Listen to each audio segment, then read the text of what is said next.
삼성바이오 분식회계 의혹과 관련해 증거인멸이 광범위하게 이뤄진 정황이 검찰 수사에서 연일 드러나고 있습니다. 검찰은 7일 삼성바이오 측이 공장 바닥에 숨겨놓은 증거자료를 압수수색을 통해 찾아냈습니다.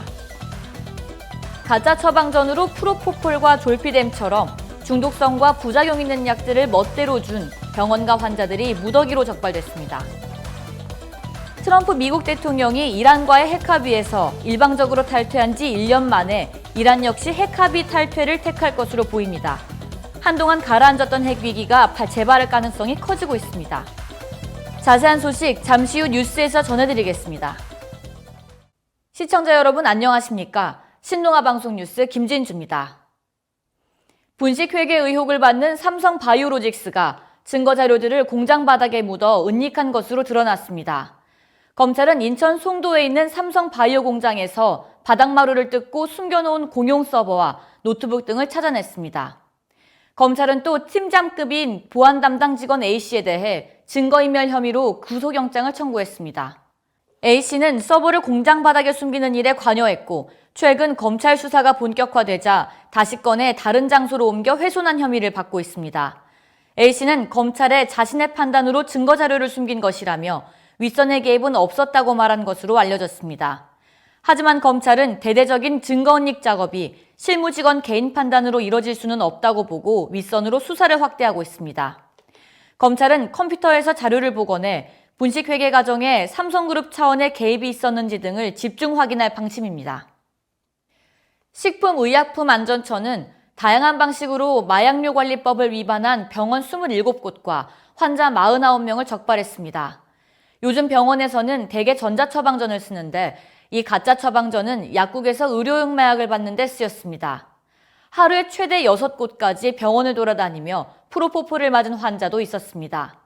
누가 봐도 진료를 위해 병원을 갔다고 보긴 힘듭니다. 마약류 의약품을 다루는 전국 3만 6천여 곳의 병의원을 다 단속하기 어려워 프로포폴 등 마약성 의약품 처방이 유난히 많은 곳만 추려 조사한 결과입니다. 하지만 이것도 빙산의 일각일 수 있다는 지적이 나오고 있습니다. 식약처는 의사가 본인과 병원 직원에게 프로포폴을 투약하고 기록을 남기지 않거나 서류와 실제 재고량이 다른 곳 등 23곳은 수사를 의뢰하고 일부는 영업정지 등의 처분을 내렸습니다. 적발 환자 49명도 모두 경찰과 검찰에 수사 의뢰했습니다. 식약처는 앞으로도 마약성 의약품 처방이 많은 병의원을 중심으로 마약성 의약품 불법 처방 등을 수시로 단속할 방침입니다. 하산 로하니 이란 대통령은 현지 시간 8일 대국민 연설을 통해 핵합의 탈퇴를 선언할 예정입니다. 도널드 트럼프 미국 대통령이 일방적으로 핵합의 탈퇴 선언을 한 지 1년 만입니다.